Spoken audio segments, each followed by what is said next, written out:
Bueno,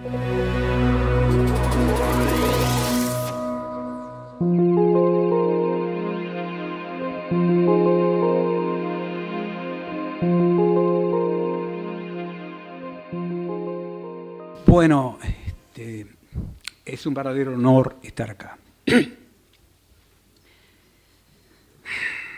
Me sentiría mal, honestamente, si no empiezo por agradecerle a Gustavo la posibilidad de estar en un evento de homenaje al profesor Cairoli.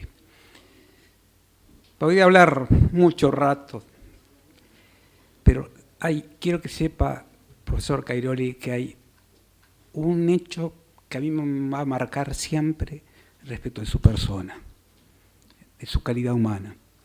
Yo había pasado un momento muy embromado, como lamentablemente todo nos llega a pasar, que es la pérdida de un padre, y el profesor Cairoli, pocas clases después, siendo yo su aspirante, me vino con una cartita, y dice, esto es para usted.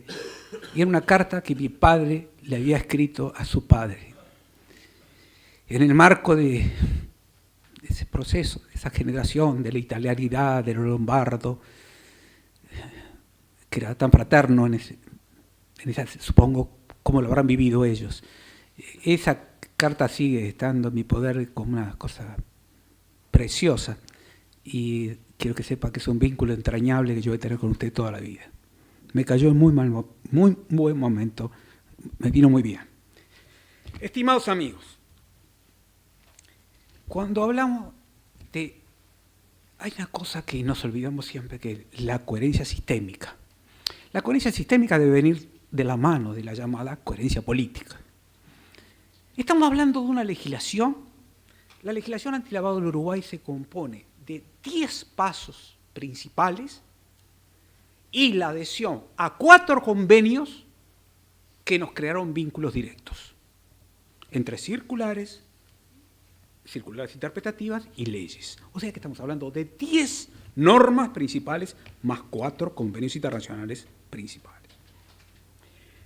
A través de sucesivas normas, Uruguay fue, ya sabemos, expandiendo, partiendo de una bastante buena ley que se hizo con la interacción, como explicaba Germán, de los cuerpos docentes y la jurídica del Banco Central particularmente, y con el doctor Scavarelli, es decir, con el doctor Serviansky, que representaba al Banco Central, que supo escuchar una cantidad de cosas. Por eso Uruguay salió con una definición de lavado activo que original, que era solo el 54, una definición dolosa, igual que la que tienen los americanos. Descartamos toda hipótesis culposa, una fórmula de la CICAD que decía, existiendo elementos denotativos de que fue eliminado, etcétera, etcétera. Nosotros no teníamos reporte, luego se fueron agregando en las sucesivas leyes a raíz de impulsos verdaderamente agresivos en las primeras épocas. Ocurre que las modificaciones de los últimos años no responden a presiones tan agresivas. Creo que estamos un poquito dóciles de más, como se ha dicho acá, respecto de la legislación. A mí me han dicho en eventos internacionales, en la GICAP, que voy hace 25 años, y la OCDE, Uruguay es sorprendente, porque se le pide una cosa y cumple todo y da un poquito más. Pero a ese panorama tan complejo, lleno también de circulares y recomendaciones del Banco Central que se integran, hoy vivimos una etapa particularmente crítica, que no se mencionó eso acá.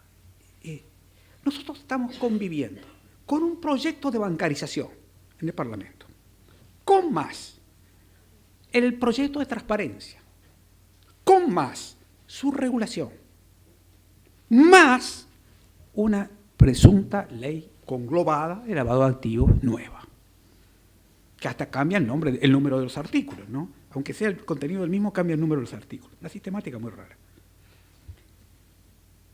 Yo quiero decirles de todo corazón que las inconsistencias entre esas 4 iniciativas son tan grandes, tan relevantes, que, por ejemplo, ya acabamos de hablar del escribano, la circular 355 del año 2010, donde se establece el conocimiento estándar y el conocimiento intensificado, etcétera, etcétera, cómo debe proceder el escribano, con todo detalle, esa regulación va a quedar derogada por la ley de bancarización.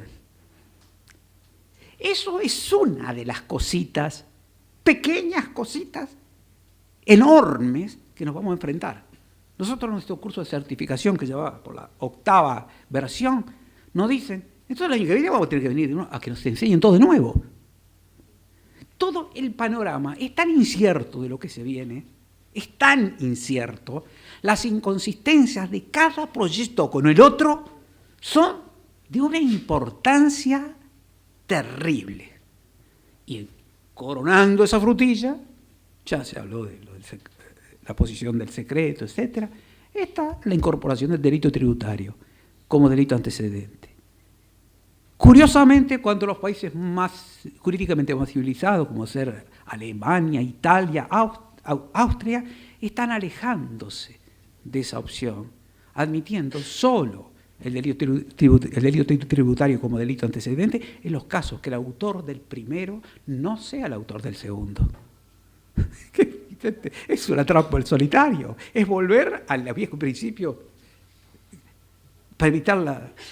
Pero es una cosa es sorprendente, que atrasado que estamos de lo que ha pasado los últimos 3 meses en la legislación de 3 países que consideramos pivot, inspirador de muchos. Bueno, en ese contexto, yo quise hablarles un poquito de la operación sospechosa. La operación sospechosa, como le digo, fue rechazada en el primer proyecto de ley por Uruguay. Rechazada en una segunda opción, cuando Uruguay incorpora los delitos de la corrupción. Pero ¿qué pasa? Por vía de una circular, una simple circular, la 1722 del año 2000, Uruguay crea 2 cosas: la unidad de análisis de información financiera y la obligación de reportar operaciones sospechosas. Por una circular. ¿Qué problema tenía esa circular? Que era eso, una circular del Banco Central que estaría violando sustantivamente el orden público internacional del Uruguay, el secreto bancario, etcétera, etcétera, etcétera, etcétera, que tienen rango de orden público internacional. Y no tenía los 2 requisitos que toda obligación de reporte tiene en el mundo civilizado, vamos a ponerlo así, que es la excepción de responsabilidad de aquel que reporta y el llamado principio de confidencialidad, que es un principio que vincula al que reporta ya no con su cliente. Estamos en un escalón de hipocresía mayor. Es un principio de confidencialidad que funciona entre el que reporta y la autoridad reportada. El cliente va embora, queda momentáneamente por afuera del vínculo. O sea que aquello del confidente necesario se desnaturaliza por sí solo. Esa observación se hizo varias veces. Cuidado, Uruguay no tiene excepción de responsabilidad, estamos en falta. Bueno, vino el Gafi, hizo la observación, entonces Uruguay, a través de la ley 17.835, que es del año 2004, o sea, 4 años después, regulariza el reporte de operación sospechosa y establece principio de confidencialidad y principio de excepción de responsabilidad de aquel que reporta. Fantástico. Pero ahí no termina todo. La tradicional definición de operación sospechosa recibe 2 alteraciones sustantivas en la última ley 18.494. Esta ley es del 2009. ¿Cuáles son ellas? Se proyecta que el reporte pueda ser sobre operaciones realizadas o no realizadas. Sugestivo. Pero esto más. Cuando se trata de financiamiento del terrorismo, la obligación de informar alcanzará incluso a aquellas operaciones que, sin involucrar activos de origen ilícito, se sospeche que están vinculadas a personas físicas o jurídicas que desarrollan una actividad terrorista o están destinadas a financiar cualquier actividad terrorista. Es lo que podríamos llamar el dinero bueno del terrorista malo. Es decir, que aunque no sean activos ilícitos, es el ahorro del terrorista, la chanchita que tenía el terrorista desde chiquito, que rompe la chanchita, lo trae de la chanchita, como el sujeto, para nosotros, está vinculado con persona física o jurídica, eventualmente actividades terroristas o destinadas a financiar el terrorismo, lo que es un poquito más complejo, ese sujeto debe ser reportado. Ahora bien, estos son los confetines que ponemos en la torta base. La torta base es la definición de operación sospechosa, esa que tenemos que reportar, esa que debe naturalmente reportar el oficial de cumplimiento y los oficiales de cumplimiento de todos los sujetos obligados o quienes hagan sus veces. Se considera operación sospechosa aquella transacción efectuada o no realizada en forma periódica o aislada,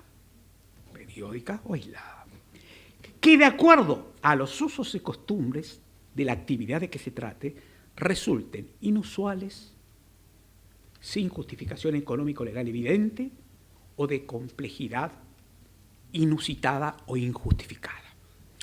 Le voy a decir que surge este sistema de redacción tan complejo de supuestos que se reciben de la obligación de informar que tiene la Convención de Viena del 88, más la propuesta de la directiva de la Comunidad Europea del año 91, las adendas de Courmayeur y la adenda de Lyon, la reglamentación de la ley de secreto bancario de los Estados Unidos, mal llamado secreto bancario de Estados Unidos, que de la ley el acta de 1996, de los reglamentos modelos ICAD o EA para la región y de numerosas recomendaciones del GAFI y de la OCDE. Pero además de ello, hay 11 recomendaciones en el fuero europeo y recomendaciones que no llegan a ser directivas o lo que se dice notas interpretativas, y 7 en Estados Unidos antes de la aplicación del Acta Patriótica en los Estados Unidos, que salió a raíz de los actos terroristas de septiembre, y 6 después. O sea, que este pergenio tiene raíces insondables, tanto en el sistema angloamericano como en el sistema europeo. Hay una notilla. Es bueno históricamente evaluar o tener presente que hasta cierto momento hubo una especie de línea divisoria entre las políticas proactivas de los Estados Unidos y las políticas proactivas europeas. Hasta cierto punto. Distintas líneas, por ejemplo, la obligación de reportar no nació en Estados Unidos, nació en Europa. 7 años después fue recogida por los americanos. Sin embargo, todos nosotros estamos convencidos de que es un invento gringo. Cosas de ese tipo, hay muchas cosas interesantes. Pero hay una realidad. A partir de los hechos de septiembre, se unifica la lucha y empieza a patronizarse, estilo sajón, el sistema de lucha contra por supuesto, el lavado de activos, el tráfico de drogas, de la corrupción, y ni que hablar, la finalidad en ese momento del terrorismo. La finalidad del terrorismo. Con el caballo de Troya del terrorismo se pauperiza el sistema de la legislación europea, cambia su terminología, etcétera, etcétera. Está llena de anglicismo para unificarse en una sola cosa que justifica una lucha frontal única, presuntamente sin fisuras. Y el instrumento, como una especie de transacción, yo te pongo las normas, pero el instrumento que va a motivar a los países del mundo es normalmente la OCDE, que es el brazo armado del GAFI. Están en el brazo armado, que están en el mismo edificio. Ustedes en París, van a la Rue Rignol, y ustedes tienen 2 puertitas. Ahora me decía el secretario nacional antilavado, dice, te gané una, porque tenías razón en lo de las 2 puertitas, modelo jefatura de policía. Pero ahora se cambió la fachada, y se entras a un solo hall, y ahí te dividís. En realidad es un sinceramiento no menor. Veamos problemas. Son infinitos los problemas que puede tener esta definición de reporte, que está consensuada como de las más civilizadas del mundo contemporáneo, o de las mejores traducciones, vamos a decir. Primero, sobre operación inusual se han escrito decenas de libros. ¿Qué decir? Que asimilar lo inusitado con lo injustificado es, además de un tema de semiótica, un tema de una complejidad terrible. Además, una operación inusual e inusitada puede ser perfectamente legal. Porque lo que es inusual e inusitado, para mí, es absolutamente estandarizado para Bill Gates. Probablemente, a mí no se me va a ocurrir comprar terrenos en la Laponia pensando en su futura valorización, porque no me dedico a eso. No sé para dónde va el flujo habitacional del mundo, de acuerdo a los cambios climáticos. Pero eso sí.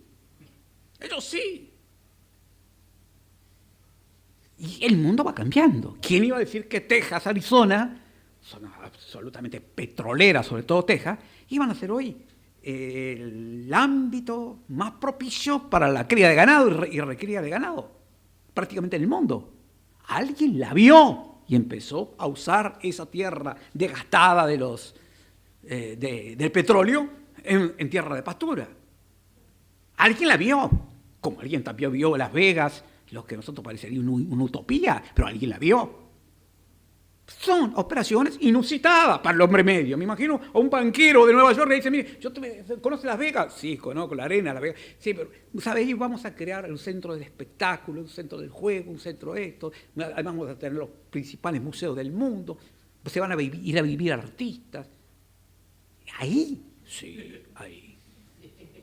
Algunos, yo realmente pasé nada más, pero no estuve un día solo. Pero en Dubái, uno piensa Dubái. ¿Quién se le iba a ocurrir que ahí, que viene esa tormenta del desierto, que no se ve ni nada? Nada. No sé, es una cosa terrible cuando viene eso. Ahí va a estar el shopping más grande del mundo, de 50 manzanas, subterráneo. Los edificios más caros, los edificios más altos, todo lo más. Y bueno, es un mundo cambiante. El que invirtió ahí el primer apartamento lo debe haber considerado un loco. Y sin embargo, para él no era una operación inusual. Y seguramente era legal. La justificación económica. La justificación económica es fruto de los rendimientos. El rendimiento está unido al conocimiento. El conocimiento es una variable de abuso de poder. Tener conocimiento hoy coloca poder político, poder económico y especialización profesional. Son las tres variables de poder. Aquel que no tiene país modesto, tenía razón en la calle, aquel que no tiene poder político, ni gran poder económico o militar, ¿qué tiene? Que especializar a la gente, profesionalizar a la gente, porque eso es una variable del poder hoy. Entonces, esos sujetos especializados tienen una apreciación de la realidad totalmente diferente al hombre estándar. Esos son algunos de los problemitas que surgen, de los múltiples que surgen. Ahora, ¿qué pasa? Ustedes ven ahí que en el eje del carozo, normalmente, a ese funcionario que ya aparece, miren que no es cosa nueva, en 1960 ya se habla de oficial de cumplimiento. En 1960 la legislación americana, en el Regulation SEC, que es una especie de regulación del sistema financiero. Y luego el informe de transacciones y monedas de Estados Unidos, en 1970, 10 años después, aparece de nuevo mencionado. Este oficial de cumplimiento, que tiene la obligación de reportar operaciones sospechosas, a quien se le atribuye un sinnúmero de obligaciones, y le dice, ¿y qué hago yo? Eso es que van los dichos. Se le dice, hoy el análisis de lavado de activos se ve como un análisis de riesgo. Aplica la teoría de los riesgos. Fenómeno. Es una variedad del problema de los riesgos. Si se aplica la teoría de los riesgos, tenés que recurrir a matrices de riesgo. Entonces se le proporcionan 1, 2, 100, 200 variables de matrices. Y le dice, con estas matrices vos te armás una seguridad pétrea. La verdad de las verdades que la cosa pasa por razonamiento. Nosotros hace años venimos desarrollando lo que se llama el aporte tomográfico para análisis del delito económico. Nosotros entendemos, y los que son alumnos nuestros del curso ya están cansados, para no usar una expresión más nauseabunda, de escucharnos con esto. La verdad es que solo a través de un conocimiento adecuado de lo que el cliente hace, más de lo que es lo que hace, si uno conoce los puntos flacos de su operativa, puede, de acuerdo a ello, elaborar una matriz razonablemente sencilla y práctica. La única forma que el reportador tiene de asegurarse un mundo de básica tranquilidad es manejar, cuando está en una institución, un conjunto de variables a través de una matriz que se ajuste a la actividad que realiza. Solo a través del conocimiento adecuado de lo que el cliente hace se puede tener un conocimiento más o menos serio. Y solo a través de un conocimiento responsable de lo que el cliente hace es que se puede hacer responsablemente un reporte. De lo contrario es un acertijo. Si yo no sé lo que hace mi cliente al detalle, ¿cómo puedo estar reportando algo? Reporte que no tiene conocimiento previo trabajado es un reporte irresponsable. O, como decía muy bien Betty, el reporte preventivo general anecdótico. En determinado momento, el Bianchi, el presidente del Banco de Italia, nos decía que cuando salió el reporte en Italia, los bancos agarraron flor de calentura y presentaron 40.000 reportes simultáneos. Un tal Schilling, que era inglés, que era el jefe de la unidad de información financiera del Banco de Londres, dijo, qué cosa curiosa, ¿cuántos reportes tiene usted por año? Le dice el italiano a Bianchi. 18. Los italianos tienen 40.000. ¿Pero qué pasa? Dice, los 18 dieron lugar a procesamiento. ¿Por qué? Porque se la tomaban en serio. El tema no es multiplicar los reportes de salvadores que sirven para amontonarse y que el Banco Central tiene que estar descartando esto billulla, me habla de que la mujer tiene un amante. Sacarle jugo a esos reportes hace dificilísimo. Los reportes serios son cuántos reportes de los que se hacen van a la justicia de crimen organizado. Creo que estamos en este momento en 7.6, 7.8. ¿Cuántos casos hay de procesamiento a raíz de los reportes? Creo que estamos en el 1.2, si llegamos. Estábamos en el 1%. Es decir, que de aquellos depurados, solamente el 1, es decir, desde el punto de vista matemático, está increíble, es uno de cada 500 que se le da corte. Reportes realizados, tenemos aproximadamente en el entorno de los 200 por año en este momento, a los efectos prácticos. De eso, solo el 8% con suerte va al juzgado del crimen. Y de eso, a lo sumo, el 1,5%, llega a una instancia de proceso. Es decir, la praxis, consuelo para todos, digamos.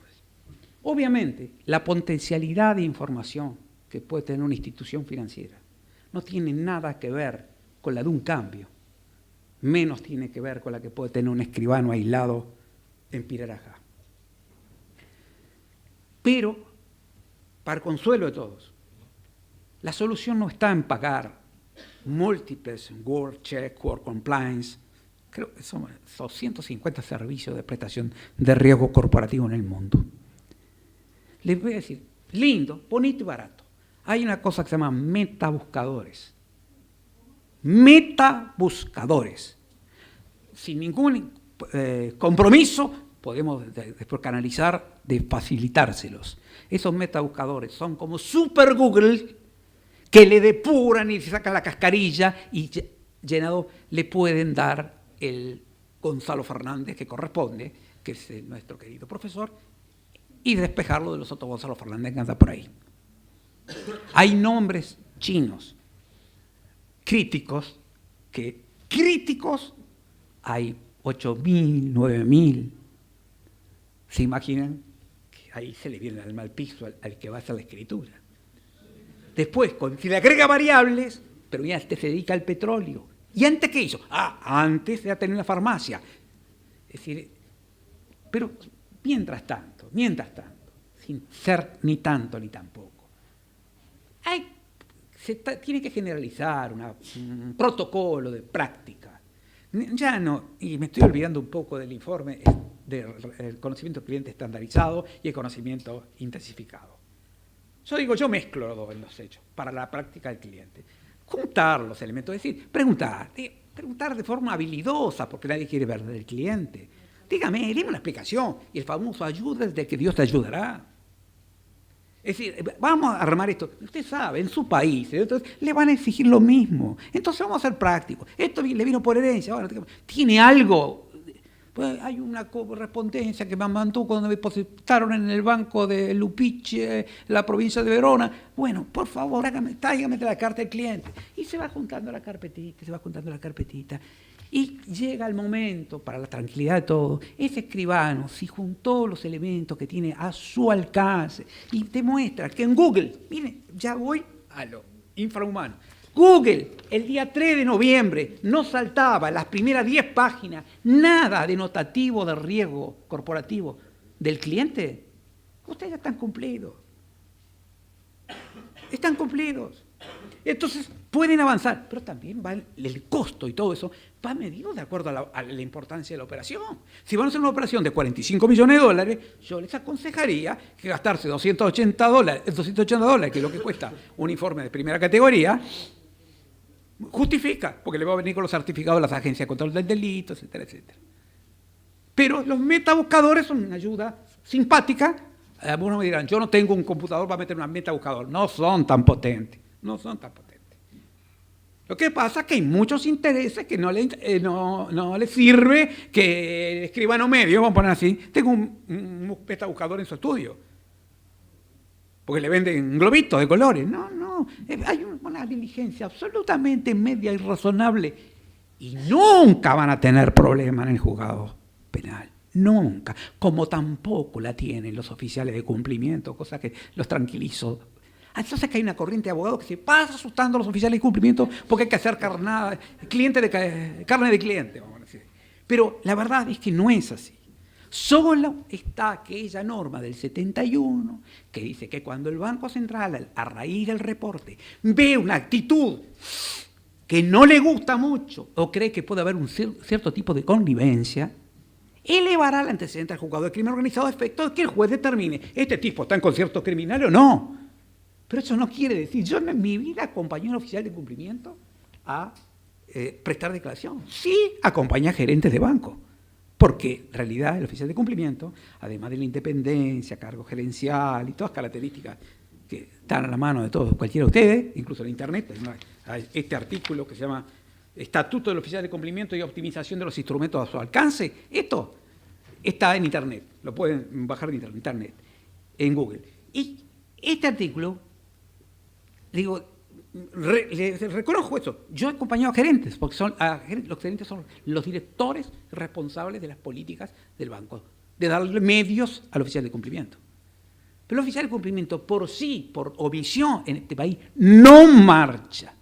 A lo sumo, el banco recibirá, una sanción administrativa. Pero el oficial de cumplimiento, por favor, no se compren ese pajarito. Y el escribano, por problema de omisión en debida diligencia en sí misma, neutra, no va a tener problema. Lo que va a tener problema, y mire que acá no funciona ni aún el Instituto Americano de la Ignorancia Intencional, acá no funciona, como funciona en la Argentina, como funciona en Brasil. Acá va a tener que ser algo gordo para que lo implique. Gordo. Por ejemplo, que le diga, mira, visiblemente ve que el documento es trucho, o se hace de documentos distintos, ¿Qué sos? ¿Fulano o fulano? Cosa que ha pasado. Ah, ese escribano, ¿qué hizo? Reportó y dijo, mira, al cliente se le pasó, me dio un pasaporte que tiene una numeración y un nombre, y otro pasaporte que tiene un nombre casi igual contra la numeración.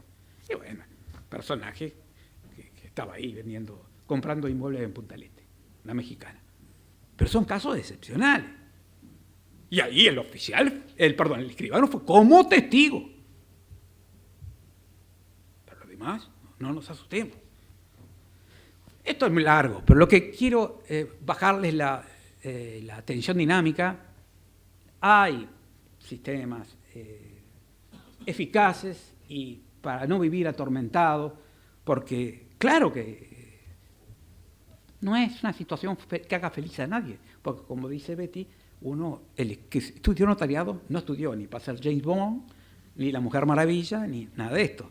Pero hay que convivir con estas normas. Entonces, ya que tenemos que convivir, yo lo que pido es que haya una mínima coherencia sistémica de aquellos que se involucran con estas normas.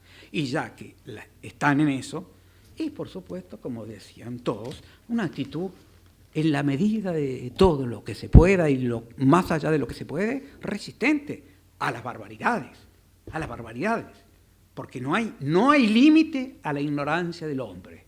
Eso lo decía Confucio. Y Confucio tenía fama de ser un tipo muy capaz. Muchísimas gracias.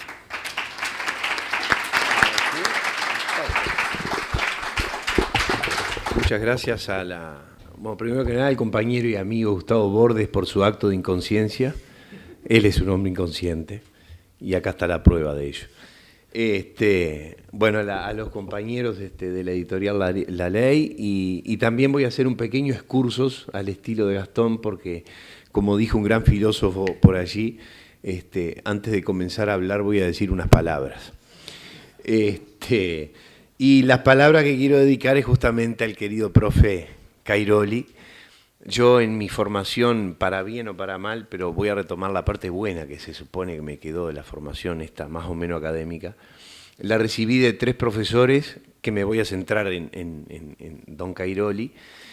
Uno me enseñó más o menos el manejo de la dogmática, el otro el conocimiento exegético de la ley, pero hubo un hombre que me enseñó a estar más o menos en el camino del centro de la ponderación y a sentirme un poco el juez, que lo fui en algún momento antes de ser fiscal. O sea, yo he hecho, he sido un hombre malo en muchos ámbitos de la vida que me han permitido recorrer y bueno, ahora estoy haciendo maldades desde el Ministerio Público.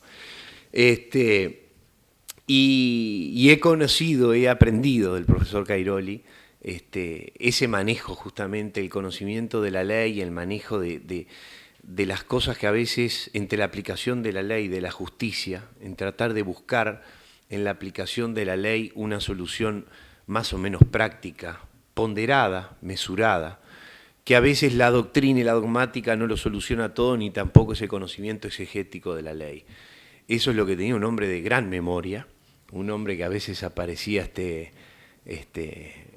astutamente distraído y cuando me iba a ir de la clase me decía, doctor Rodríguez, ya se va. Y por supuesto me quedaba pegado en el medio de... y bueno, pero... sí, claro, ya me estaba yendo creyendo que no me veía nadie, ¿no? Y menos Milton. Y bueno, yo lo que quería compartir un poquito acá es voy a tratar de ser muy puntual porque a esta hora ya todos queremos ir a trabajar y a comer y sobre todo a la 1:02 nos está marcando el mundo del ser, me parece a mí. Gonzalo Fernández ha dicho a veces que todas estas discusiones que quedan como una especie de esquizofrenia jurídica y dogmática que nosotros nos damos mutuamente acá adentro, después hay que salir a combatirlas a partir de las 13 horas. O sea que ya estamos en ese ámbito de juego donde de 13 a 18 horas tenemos que tratar de aplicar lo que creemos que se entiende desde acá. Y ustedes dirán, y a veces nos ubican, y usted como fiscal puede aplicar y cómo trata de llevar a su vida operativa todas estas cosas que aprende o que se supone que le enseña la dogmática. Y bueno, y uno trata justamente de ir por ese camino de la ponderación y de la mesura. ¿Y por qué? Porque yo creo que algunas de las cosas que yo tengo el convencimiento personal de que algunas de las cosas que se dijeron por aquí todos los compañeros hoy de mañana es el famoso derecho, el derecho penal del enemigo, del que hablábamos, el derecho penal impuesto, el derecho penal simbólico y el derecho penal por correspondencia.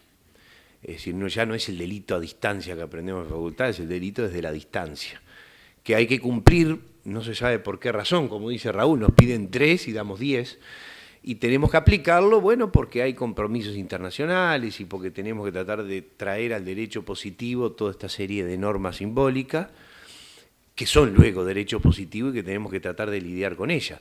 Con un sistema de velocidad distinta, ¿no? Porque todas estas discusiones de un derecho romántico, el viejo saber de Carrara, de este derecho penal de las garantías, del indubio pro reo, se nos transforma en una cosa algo así como las presunciones con las que manejan todos los estados del mundo. Son las presunciones de conocimiento, es decir, las presunciones que implican de alguna manera la reversión de la carga de la prueba, que es todo lo contrario de lo que estamos hablando hoy hasta la 1 de la tarde. O sea que la carga de probar que tiene el Estado, la culpabilidad o la responsabilidad de una persona, acá parece que entra ganando un partido, nos queda a salvo más o menos aquello de los derechos absolutos y relativos, que es una cosa bastante interesante que yo aprendí hace algún poquito tiempo nomás, o por lo menos me queda dado ahora en la cabeza esto de los derechos reales, relativos y absolutos, pero que implica la reversión de la carga de la prueba. Bueno, entramos un partido en este ámbito del derecho penal simbólico, del crimen organizado y todo eso, ganando 1-0 a favor del Estado. Quedan 90 minutos, ¿no? Y generalmente ese 1-0, por lo menos en mi experiencia práctica, uno trata, se empareja y muchas veces se termina perdiendo también. Pero hay que vivir ese partido de los 90 minutos, ¿no? Hay que vivirlo y hay que aguantarlo, hay que soportarlo.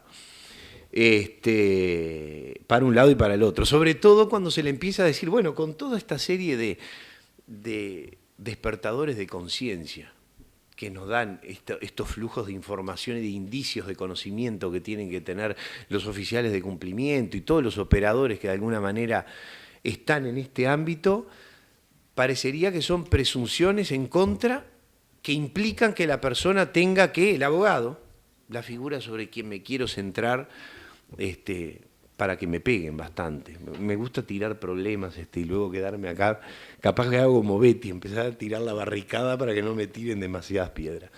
Pero me parece un tema interesante porque en 2 o 3, no han sido, en mi experiencia, y en algo más de 20 años, no ha sido mucha la experiencia que he tenido en profesionales abogados en el ámbito de crimen organizado, capaz que 1 o 2 ocasiones, y en el ámbito de la justicia penal ordinaria, de los delitos comunes y corrientes, 1 sí por procesamiento de encubrimiento en el interior, y alguna otra por las llamadas estafas procesales, que en realidad es un delito de estafa. Pero bueno, porque claro, la pregunta que uno trata de imponerse es si el abogado puede cometer delitos o no. Si yo no interpreté mal, creo que probablemente todos estemos de acuerdo, y cuando digo abogado en sentido amplio, por supuesto que estoy diciendo todos los que somos abogados, ¿no? Desde la función que nos toque, pero bueno, el abogado defensor, el abogado patrocinante, el abogado de la asesoría jurídica, ¿puede cometer delitos o no? Yo creo que la conclusión es que puede. El tema es cuándo, bajo qué circunstancias debe hacerlo. Y es cierto también, vos, Fernando, andame orientando lo que me va quedando, porque yo voy a tratar de ser muy puntual para tirarles el problema sobre la mesa. Recordaba cuando leía el prólogo al libro de Gustavo y el querido de Raúl y del querido amigo Gabriel Adriasola, que hacía Gonzalo Fernández poniendo el tema del llamado gabán negro, ¿no? El llamado tema del gabán en la justicia prusiana, que se le ponía a los abogados para tratar de distinguirlos como esos individuos despreciables que defendían a los malos y que tenían que caminar con un gabán negro para ser claramente identificados por calles accesorias, colaterales, y no por las avenidas principales. Y por aquí en algún momento también se ha visto, y uno de cara al nuevo proceso que viene, tiene que tratar de empezar Yo no le he tenido nunca miedo en el sentido del respeto acérrimo de lo que un abogado puede venir, a veces confundiéndolo, porque cuando uno ve abogados que manejan el tema, es cierto lo que ocurre, porque dice, bueno, vienen a complicarle el panorama. ¿Por qué complicar el panorama? Y bueno, porque no están para santificar el proceso. Es decir, hay un proceso que viene y hay una figura ornamental o decorativa que debería ratificar lo actuado y santificar todo lo dicho en el buen nombre del ejercicio de una defensa amplia o de una debida defensa. Y son macanas. Es la trampa al solitario, y cuando uno trata desde el Estado de conformar investigaciones o tratar de decir esto lo tenemos que probar nosotros porque puede pasar tal cosa que nos vengan a decir, muchas veces, y hablo por mí, yo he tenido la clarísima sensación de ser un operador que complico las cosas. Y yo siempre digo, yo quiero música para mis oídos, y quiero buena música, porque en términos de partidos de fútbol me gusta ganar. Me gusta que si traigo algo, me gusta que un juez acoja mi pedido. Y para eso tengo que conocer bien cuál es, yo soy medio de la estrategia esa de qué es lo que me puede venir a decir el otro. Bueno, pero con tanta complicación a veces a uno le dice, bueno, así no lo podemos sacar. Pero, a ver, dígame 3 cosas. ¿Qué hecho investigamos? ¿Contra quiénes y con qué prueba? Con eso ya me da música. Digo, hágame oír la melodía. Porque a veces me describe, no, esto no es delito. Pero ¿de esto qué persona tenemos? O probablemente. ¿Y sobre esto qué prueba hay? Y bueno, y si más o menos tenemos eso, comenzaremos a tener un caso y la teoría sobre él. La figura menguante que hablaba Carlos Martínez Moreno, el abogado, ese que no se sabe dónde puede estar, y me gustó mucho porque me lo sacó también Betty el tema de la teoría de los actos neutrales. El abogado, hubo hace algún tiempo una sentencia, creo que, no me acuerdo dónde está el doctor Julio Olivera, pero debe ser tercero, donde hubo creo que una decisión dividida sobre el procesamiento de un profesional, creo que un abogado, sobre asistencia al narcotráfico o algo por allí, donde este tema también estuvo de la mano. Y yo creo que, yo tengo la sensación de que primero, en materia del abogado que puede llegar a cometer un delito de asistencia, en primer lugar, el cobro de honorarios, que en algún momento estuvo eso en el tapete también, generó una gran confrontación bastante productiva. No viene a ser más para mí que un acto neutral.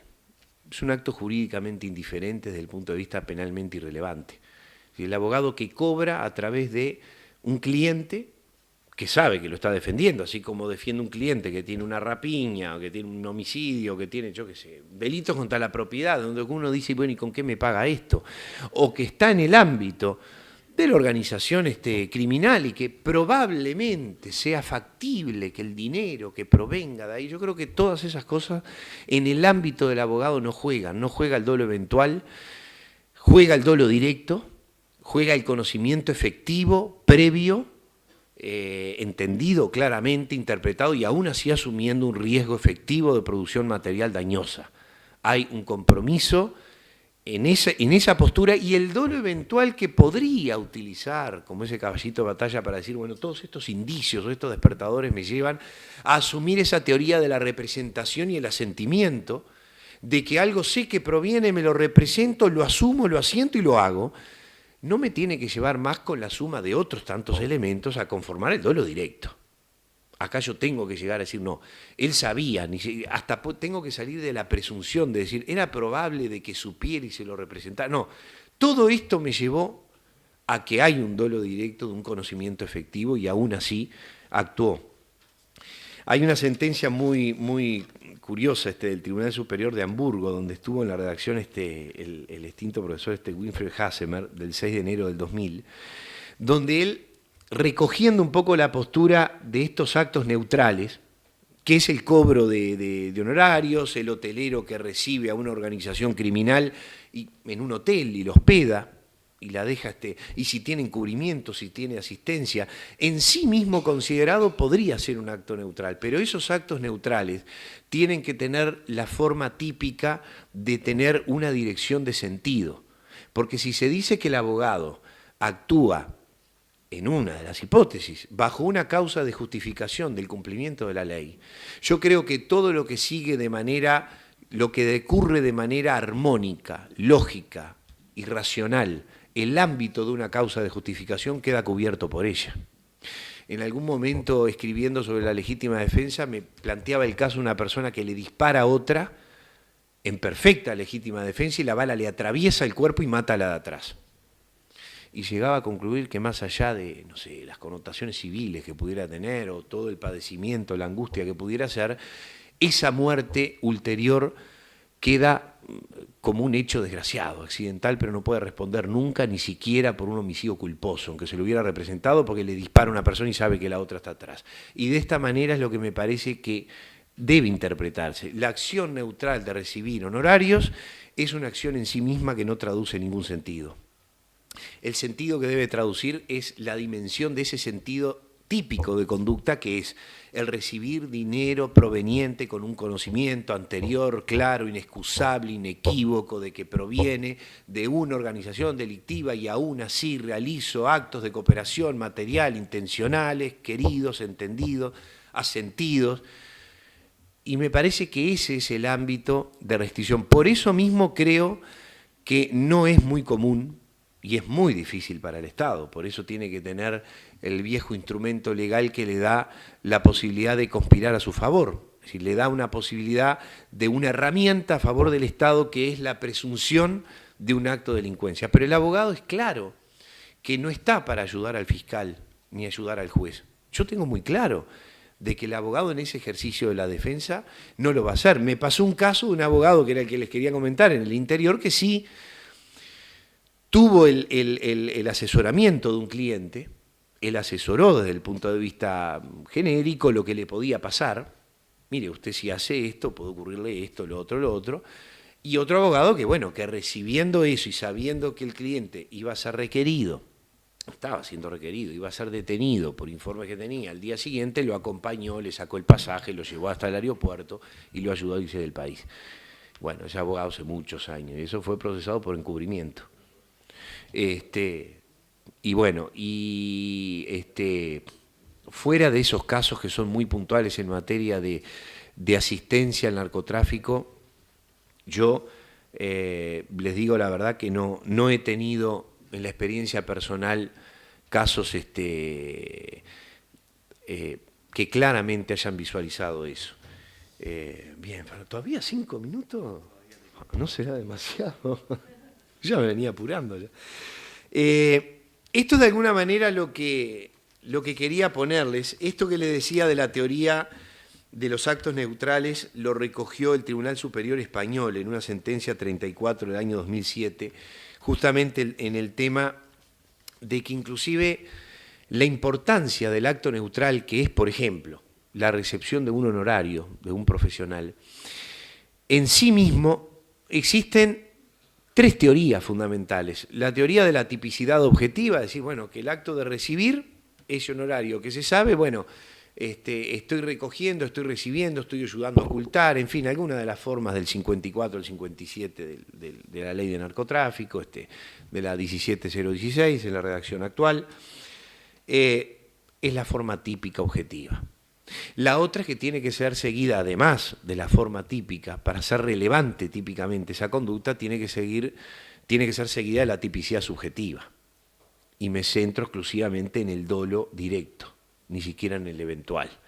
Es decir, la conformación y el contexto de esa recepción de honorarios o esa ayuda prestada en el marco de un patrocinio, que se traduce con conocimiento efectivo e inequívoco en la ayuda de una modalidad que está atrapada íncitamente en una determinada figura. Porque el acto neutral, que es la conducta objetiva, debe estar abarcada por todo el tipo penal. Y todo el tipo penal es la conformación objetiva y subjetiva. Pero además una tipicidad de alguna manera conglobante, es decir, un tipo penal total, Es decir, aquel tipo penal que se realiza algo con conocimiento de causa, pero además con la ausencia de ninguna causa de justificación que pueda exonerarlo. Y la causa de justificación que puede exonerarlo es justamente el conocimiento de que el abogado se mueve y por supuesto que anda pendulando entre dos grandes principios, el principio de legalidad y el principio de la ética. El problema es, y decirle a un abogado, si tú haces ciertas cosas o ciertas otras, que no es un tema de ética, sino además de principio, de legalidad y de uso legítimo de la ley, porque es un operador más que, como se dijo bien acá, contribuye al sustento del Estado democrático de derecho, tiene que ser en cierto contexto, porque si no puedes incurrir en un delito. Y eso no debe servir para traducir a, bueno, pero si se me está diciendo eso, se me está afectando la función, sino juntamente para tratar de enaltecer la función profesional del abogado y decir, tú estás amparado por una causa, pero no todo lo que tú hagas en nombre de la legítima defensa queda completamente amparado. Si hay una causa de justificación, el cumplimiento de un acto permitido, autorizado por la ley, que evade la forma racional, razonable y ponderada, donde las normas generales que regulan el ejercicio legítimo y profesional de ese abogado lo evaden, queda fuera de la cobertura de justificación. Estas eran algunas de las cosas que quería compartirles. Por supuesto que no vine a traer soluciones, sino a generar problemas, así que estando dentro del tiempo, muchas gracias.